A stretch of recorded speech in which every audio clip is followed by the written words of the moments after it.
Assalamualaikum warahmatullahi wabarakatuh.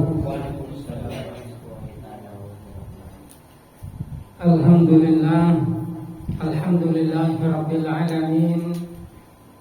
Wa bihi nasta'inu ala umuri dunya waddin. Wala haula wala quwwata illa billahil aliyyil azim. Wassallallahu ala sayyidina wa maulana Muhammadin wa ala alihi wa sahbihi ajma'in. Amma ba'du. Alhamdulillah, di dalam malam yang penuh barokah ini kita semua dipertemukan oleh Allah Subhanahu wa taala dalam majelis yang penuh dengan berkah, ialah pertemuan rutin, acara rutin Ihsan di Tanah Merah dan sekitarnya.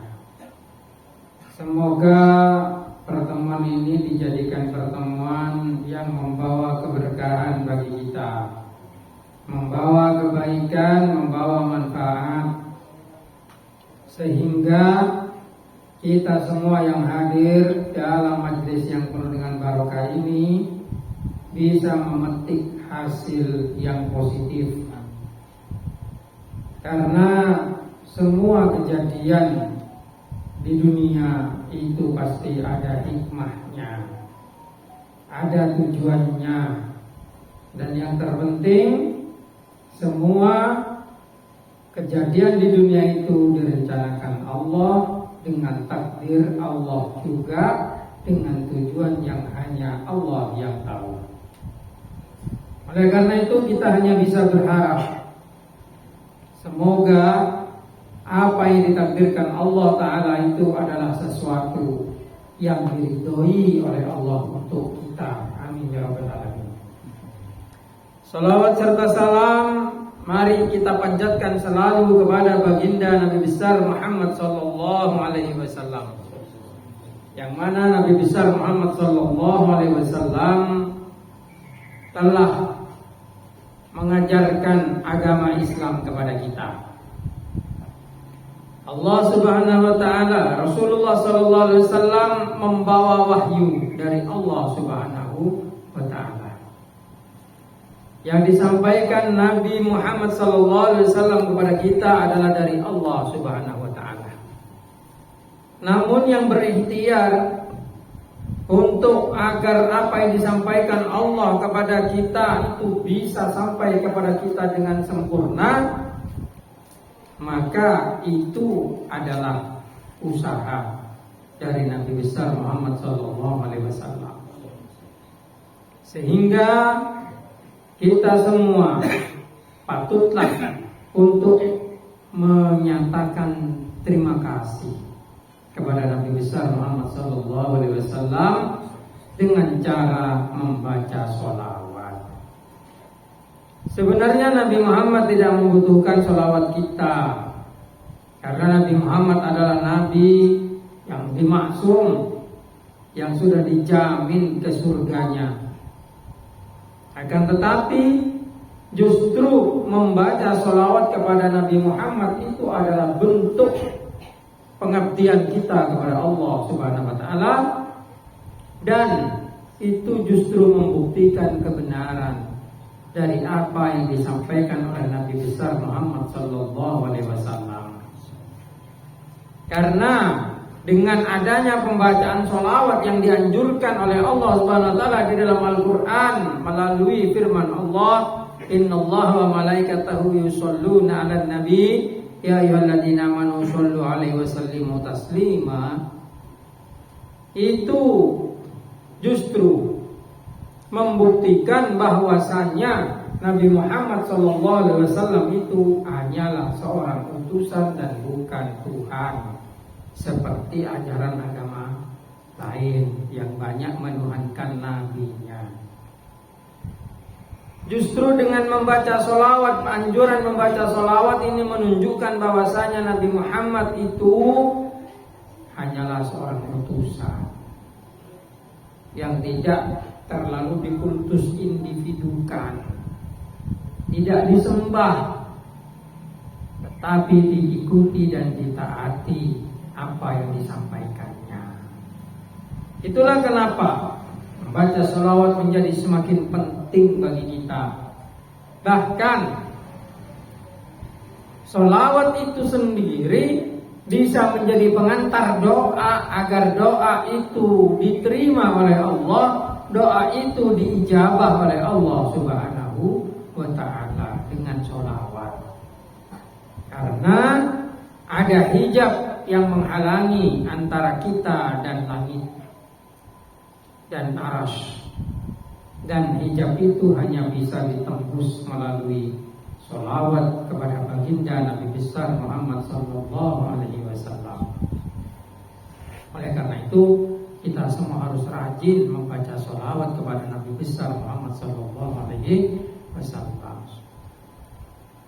Di dalam zaman yang penuh dengan kemodernan sekarang ini, tren membaca sholawat ini sebenarnya sudah mulai memudar, sehingga harus disajikan dalam format yang lebih maju.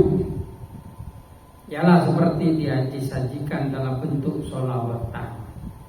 Alhamdulillah di kalangan masyarakat Madura, Bangkalan khususnya, itu menjadi tren yang umum sekarang sholawatan. Akan tetapi di balik itu kita juga harus memahami bahwasanya kehidupan di dunia ini betul-betul menghanyutkan, sehingga semakin jauh seseorang dari sejarah, semakin jauh aliran air itu dari sumber, ia akan semakin kotor, sehingga harus sering-sering dibersihkan. Dan itulah tugas kita, terutama sebagai alumni dari Pondok Pesantren Darul Hikmah, di mana kita mengemban misi untuk menjaga diri kita sendiri, keluarga kita, masyarakat kita, agar selalu berada dalam koridor agama Islam. Karena agama Islam adalah agama yang betul-betul memanusiakan manusia. Jadi kalau bicara tentang agama, ada banyak agama di dunia. Tetapi jika ditanya apakah semua agama itu benar, maka itu jawabannya pasti tidak. Kalau ditanya apakah semua agama itu baik, ya, semua agama pasti mengajarkan kebaikan. Karena kalau agama tidak mengajarkan kebaikan, maka tidak pantas itu dianggap sebagai atau menyatakan diri sebagai agama. Akan tetapi tidak mungkin semua agama itu benar. Dan kebenaran suatu agama itu tidak ditentukan dari bagusnya perbuatan yang diajarkan. Kenapa? Karena agama itu adalah wahyu. Agama itu berasal dari Tuhan. Sedangkan apa yang diperintahkan Tuhan belum tentu diakui oleh manusia sebagai sesuatu yang benar. Itu sudah terbukti seperti yang terjadi di zaman Nabi Adam, di mana ketika Allah Subhanahu wa taala kemudian memerintahkan Nabi Adam untuk menikahkan di antara putra-putrinya, maka cerita Qabil dan Habil itu menjadi suatu bentuk bukti bahwasanya terkadang perintah Allah pun tidak dianggap sebagai kebaikan. Oleh karena itu, agama itu bisa menjadi agama ketika sumbernya itu dipastikan kebenarannya. Dan alhamdulillah, kita sebagai agama Islam adalah agama yang sumbernya bisa dipastikan kebenarannya. Dari mana itu bisa dibuktikan? Dari kisah Nabi besar Muhammad sallallahu alaihi wasallam dan dari menakjubkannya Al-Qur'an. Dari ijaznya Al-Qur'an yang mampu melemahkan argumen-argumen orang-orang yang tidak Islam. Karena Al-Quran berisi banyak sekali hikmah, banyak sekali ilmu pengetahuan yang tidak pernah habis digali, bahkan sampai masa sekarang ini. Kecanggihan teknologi yang ada tidak mampu menjabarkan Al-Quran dengan sempurna. Masih banyak misteri-misteri dalam Al-Quran yang belum bisa dijabarkan oleh ilmu pengetahuan. Saya ambil contoh seperti teknologi transportasi, teknologi teleportasi. Itu dicontohkan oleh Nabi Allah Sulaiman alaihissalam melalui perdana menterinya yang bernama Asif bin Barhiyah. Di dalam Al-Quran diceritakan bahwasanya Nabi Sulaiman itu mengadakan sayembara untuk mendatangkan singgasananya Bilqis. Jin berlomba-lomba membuktikan kesaktiannya. Manusia yang tidak punya kemampuan yang menakjubkan waktu itu tidak bisa berbuat apa-apa, sampai akhirnya tampillah Perdana Menteri Nabi Sulaiman yang bernama Asif bin Barhiyah, yang kemudian dengan menakjubkan mampu mendatangkan kursinya Bilqis itu dalam sekejap mata. Ini sampai sekarang belum bisa dijabarkan dalam teknologi manusia. Kalau kisahnya Nabi Musa yang berbicara dengan Nabi Harun dengan cara menancapkan tongkat, yang waktu itu Nabi Harun masih menjadi tangan kanannya Fir'aun bersama Haman, maka sekarang itu sudah bisa dilakukan manusia, dibuka misterinya sehingga ada handphone. Dulu telepon umum, klik, lalu dia telepon bisa berbicara dengan orang dari jarak jauh, tapi belum persis. Kalau sekarang ini sudah mulai sama, karena waktu Nabi Allah Musa menancapkan tongkat kemudian menghubungi Nabi Allah Harun, Nabi Allah Harun itu bangun langsung mendengarkan suara dari telinganya tanpa alat. Sekarang ada headset, sekarang langsung pakai headset, bisa mendengarkan. Ini sudah mirip. Kemudian Nabi Allah Musa alaihissalam pernah memukul tongkat, terus keluar air sumber. Sekarang itu sudah banyak di jeding-jeding kita itu. Tes, saya petek waktu nyepet. Itu. Kemudian juga kisah-kisah seperti unta yang keluar dari batu, Nabi Allah Soleh itu. Itu sekarang manusia kemudian membuat teknologi cloning, walaupun secara etika, moral tidak bisa diterapkan kepada manusia, tetapi itu sudah diterapkan kepada kambing, domba, bahkan di laboratoriumnya orang Inggris mereka membuat daging buatan dan lain sebagainya, meniru proteinnya daging sehingga tidak usah dari hewan dan lain sebagainya. Itu adalah kecanggihan-kecanggihan yang sebenarnya semuanya itu bisa kita lihat dalam Al-Quran. Tetapi sampai sekarang masih belum ada yang bisa meniru teleportasi seperti yang diceritakan dalam kisahnya Nabi Allah Sulaiman alaihissalam. Apakah mukjizat Nabi Muhammad salah satunya termasuk kepada yang sulit ditiru? Ada. Membelah bulan. Sampai sekarang belum ada teknologi yang bisa membelah bulan. Tapi itu bukan mukjizat Nabi Muhammad sepaling raja. Itu hanya mukjizat yang biasa-biasa saja. Ini bulan biasa-biasa saja. Iya, karena mukjizat semua nabi selain Nabi Muhammad SAW, ketika Nabi itu wafat, hilang mukjizat itu. Termasuk mukjizat Nabi Muhammad membelah bulan, pasang kening Nabi Setel, Tetapi Al-Quran, walaupun Nabi Muhammad wafat, tetap memiliki ijaz, kesaktian-kesaktian yang mampu melemahkan musuh. Sehingga bacaan di dalam Al-Quran kemudian mampu bersaing dengan bakbul bacanya dukun-dukun yang ada di mana-mana itu. Yang kadang nyantet orang, kadang pakai media yang aneh-aneh lah. Itu bisa ditolak menggunakan Al-Quran. Dalam Al-Quran banyak ayat-ayat yang mengandung penyembuhan-penyembuhan yang jika diamalkan bisa bermanfaat untuk menyembuhkan. Banyak juga ayat-ayat yang bisa memunculkan kesaktian-kesaktian seperti yang dibaca oleh tentara Palestina Hamas waktu ngebom tanknya Israel. Itu adalah ayat-ayat yang digunakan. Juga seperti yang dibaca di perangnya Israel Palestina itu. Waja'alna min baini aydihim sadda wa min khalfihim, itu memang untuk membutakan mata musuh. Sambil membaca itu, sambil memasukkan bom ke tanknya Israel itu. Itu semua merupakan ijazul Quran yang harus kita pertahankan. Ironisnya, orang Islam sendiri terkadang sekarang malas belajar Al-Quran itu. Malas membaca Al-Quran, lebih senang bacanya itu komik, lebih senang nonton TikTok, lebih senang nonton YouTube, lebih senang buat status di Facebook.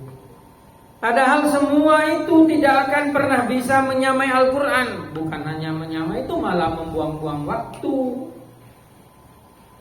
Seperti terlalu lebur nonton TikTok, hingga kadang sejam, setengah jam itu digunakan hanya nonton TikTok. Yang seandainya kamu gunakan waktu itu untuk wiritan, kamu insya Allah jadi wali. Tapi karena sekarang terabaikan, teralihkan, akhirnya waktu dibuang sia-sia. Wiritan gak dikerjakan, TikTok dipelototin, Facebook kejeling tok. Boleh memboleh orang itu anak di entok, TikTok itik dan entok. Itu malah kemudian membuat kita umat Islam menjadi semakin lemah. Itu memang politik mereka, orang yang tidak Islam, yang ingin melemahkan Islam. Perlu diketahui bahwasanya kita ini sudah masuk kepada akhir zaman. Bahkan sejak Nabi Muhammad lahir diutus, dunia sudah memasuki fase terakhirnya. Semakin lama semakin mendekati kiamat. Dan sebelum kiamat terjadi, ada banyak tanda-tanda yang sekarang sudah banyak muncul. Di antaranya adalah banyaknya peperangan, dan agama Islam itu menjadi agama yang dimusuhi oleh semua agama. Coba lihat di TikTok sekarang itu. Narasinya seakan-akan di Indonesia ini agama Islam itu adalah agama yang memusuhi semua agama. Kemudian mereka menarasikan itu di TikTok. Makanya kadang saya jawab di TikTok itu, dalam agama itu yang ada benar dan salah. Kalau satu benar yang lain salah, maka Islam pasti benar. Kenapa? Karena yang lain sama-sama kumpul, sama-sama salahnya. Islam pasti benar karena hanya sendirian. Tidak mungkin benar semua. Kalau salah semua masih bisa. Gitu. Sama seperti kitabnya orang Kristen, namanya.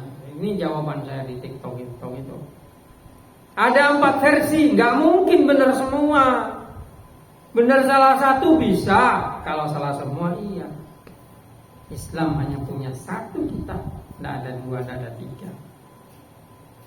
Agama yang lain punya banyak Tuhan, nggak mungkin Tuhan semua. Kalau bukan Tuhan semua, iya, hanya 1 Tuhan yang benar itu. Nah itu loh. Jangan dikait-kaitkan dengan nomor 1-nya Pilpres. Nanti dikaitkan nomor 1. Wah itu gawat, karena masalah Pilpres ini sudah melebar kemana-mana. Itu saking masifnya pertarungan, sampai ya banyak ulama, ya banyak tokoh-tokoh yang merasa bahwasanya Pilpres ini sangat panas, begitu. Dan itu bukan hanya di kalangan para pasangan calon capres, cawapres, pengusaha, pendukung apa ya, enggak, tapi juga di kalangan NU yang sampai terjadi polemik kayak sekarang ini. Walaupun Itu bukan urusan kita orang-orang kultural. Gitu. Yang penting ya ayolah nyoblos paling bagus menurut kita begitu. Kalau usah kemudian ini saya juga kalau masalah dukung mendukung begitu itu memang tidak boleh terlalu vulgar. Gitu. Apalagi dalam caleg-caleg itu, caleg-caleg karena Pondok Darul Hikmah itu juga punya banyak kader yang nyalek, gitu. Yang nyalek, gitu. Tapi nanti pasti ada itu yang mana yang paling menguntungkan buat pondok, gitu. Ya makanya nyalek, paman pada apa isi nyalek, pada nyumali nyalek. Lagi pamit terdukung nggak bisa. Saya kan nanya, kamu bisa ngasih manfaat ke pondok apa? Gitu. Mungkin minta tolong, tapi orang minta tolong kan begitu. Tapi kalau bisa ngasih manfaat ke pondok, bukan untuk saya pribadi. Kalau saya tuh sudah punya usaha sendiri, tapi pondok mampu gimana? Nanti kan ditawarkan. Kalau memang lo sanggup dijelasan ngasani. Gitu. Alhamdulillah salah satu caleg itu berasa sanggup. Nanti kalau saya terpilih tanggung 400 juta semakin ke masjid ya Pak. Ya saya nggak takut engkau colong ya, ingat. Gitu. Iya apa-apa. Angkan sebenarnya lebih ada bisa saya, tapi senang Bengkalan. Mau senang pusat biasa lagi. Iwan biro kan deh. Masjid tepak bangun masjid. Gitu. Tepak bangun masjid seolah. Gitu. Karena kalau pilpres ini tidak maksudnya pilpres itu kita nggak mendukung lalu mana yang lebih bermanfaat. Mau dari lagi ada tanya dukem ya. Dukem, apa yang ya kan ada hal yang bisa dibeli dengan uang, ada yang tidak. Gitu, bukan lalu semuanya dihargai begitu.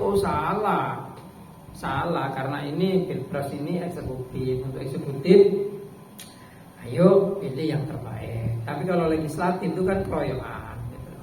Keroyokan maksudnya memilih satu orang ini terkadang tidak bisa menggoncangkan motor ya. Gitu. Tapi mana yang lebih bermanfaat gitu. Kader kita yang nyalon ya. Tapi mana yang berani kayak gitu. Yang jelas bermanfaat bagi pondok itu semacam istilahnya itu ya pencerahan lah, pencerahan untuk ke depan itu kita tidak boleh kemudian menggadaikan hati nurani begitu, hati nurani. Jadi kalau berkaitan dengan pilihan pilpres pondok pesantren Darul Hikmah itu ya jelas kalau neng beli BC gitu. Kalau caleg itu kan hanya keroyokan, bukan dibeli dengan uang. Itu untuk pondok, siapa yang paling bisa berkontribusi buat pondok itu yang akan kita pilih begitu. Dan kemudian loleng panas umpaman beda pilihan, terutama sesama alumni. Tahu kan di Lampau itu beda pilihan gini masan mare. Dasan lemare nung bobo tolo atukar satu tangkol tolo deh masan mare pada di menteri. Nah itu loh kan mengecewakan juga kepada pendukungnya begitu. Nah itu mengecewakan lah kepada kita gitu. Tapi ya memang politik seperti itu, tidak ada yang namanya musuh abadi atau kawan abadi dalam politik. Semua itu adalah kepentingan. Tetapi jangan kau kira politik itu jelek, karena terkadang politik itu mampu merubah yang jelek menjadi baik hanya dengan satu tanda tangan begitu. Nah coba dipikirlah umpamanya di Bangkalan begitu, kemudian ada kemaksiatan begitu, mau dirubah bagaimana caranya biar baik, ya drop keroyok, ya kom gitu. Ya kom, coba ngakui politik, pas ngakui bupati atau mengakui DPR sekuat red langsung dibuatkan regulasi ambu langsung kemaksiatan itu. Nah itulah kenapa orang Islam itu jangan anti politik. Makanya sekarang Lirboyo menyatakan dukungan, kemudian kemudian Sidogiri menyatakan dukungan, pondok ini menyatakan sarang, menyatakan banyak pondok itu sekarang menyatakan dukungan. Begitu. Nah, itu karena memang memandang itu sangat penting. Tetapi jangan sampai sekali lagi itu kemudian membuat kita terpecah belah. Karena itu rugi sendiri. Sudahlah, jalanilah politik ini sampai nanti tanggal berapa itu coblos. Setelah itu harus bersatu kembali. Siapa yang menang itu presiden kita, siapa yang kalah ya harus terima. Begitu, tidak usah berdarah-darah. Gitu, tidak usah berdarah-darah. Karena toh pada dasarnya kita ini adalah satu kesatuan. Ialah NKRI, Negara Kesatuan Republik Indonesia. Mungkin ini yang bisa disampaikan. Untuk masalah siapa yang akan dipilih nanti akan ada instruksi khusus dari pondok. Itu nanti ya diamankan lah. Gitu, paman berselok pate setuju ya jami rameh. Coba wong aja tak musuhi pondok ke daro, iya ada musuhi pondok ke. Hanya demi orang yang tidak kau kenal kau buang gurumu ke tempat sampah kan rugi. Ya apa enggak? Umpamanya kalau setuju ya diam aja. Diam, gak wajib ikut. Walaupun itu sul adab menoro. Gitu loh. Sul adab. Soalnya dari guru ke murid beda dengan NU. Kalau PBNU umpamanya kemudian tidak ikut, itu tidak ada hubungan guru murid itu. Itu hanya kepentingan sesaat juga. Gitu. Maka mau lagi PBNU mau mendukung Riangko, lo dukung lo apa-apa karena nggak ada hubungan guru murid. Lo teman aku guru kok kasar. Ya lo teman aku guru. Dah ya, kamu lo teman aku guru je nyongkem belok nyongkem kok. Dah ya, betul itu. Nah itu kalau pondok ya pondok namanya pondok kan begitu. Justru pondok itu hierarkinya itu dari guru ke murid. Begitu. Memang lo cocok tetapi tidak sejalan ya tidak masalah. Gitu. Dan ini bukan kaitannya dengan barang haram barang halal, tetapi ya kalau menentang secara vulgar ya itu sul adab namanya. Dan orang-orang yang sul adab itu biasanya salbut di biasa mau ke guru nah. Aduh kalau ke gurunya begitu. Karena dalam ta'limul alim itu sering kita mendengarkan penjelasan seperti itu. Gitu loh. Dan yang namanya pilihan manusia ini nggak akan sama seperti jajan kan banyak. Kalau ditanya mana yang paling enak nggak akan sama karena perbedaan cara berpikir dan sebagainya. Tapi justru di situ kita harus melihat mana yang terbaik. Gitu, seperti kacang, meninggalkan mendoreng saking asam urat bisa saya ngakan payisin dia mengakan kacangnya apa tepang deh. Soalnya dia asam urat. Nah, tapi mau sesehat jadi degres loh, lo apa? Kalau makan kacang ya boleh ning sepereng, kalau pereng kemet. Kadang hilang di legoleng lo itu mau ada. Nah, itu perbedaan. Tidak masalah gitu. Nah, karena ya seperti itu cara berpikir. Tapi ketika nanti ada instruksi dari pondok umpamanya ya diamankan instruksi itu sebagai bentuk satu kekompakan dan pergerakan politik yang juga harus dijaga karena kemaslahatan yang diharapkan. Begitu. Mungkin ini yang bisa disampaikan karena masih ada acara lain yaitu pelantikan toning lemalem. Nah, saya juga harus toning lemalem male lo paling ngantok sengalat ya. Dari ketuanya datang mas. Bendara sudah datang.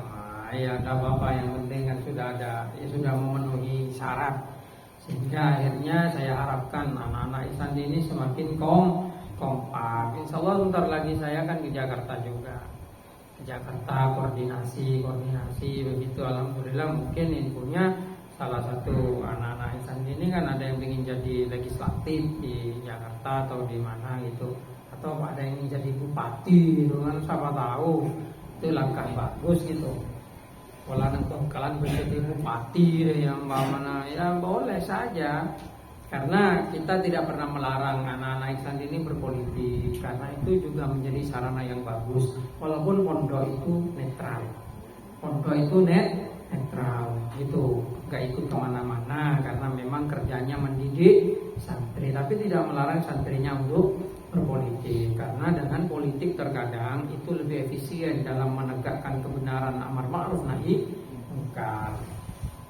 Ya, sekian yang bisa disampaikan, semoga bermanfaat. Wabillahi taufiq wal hidayah.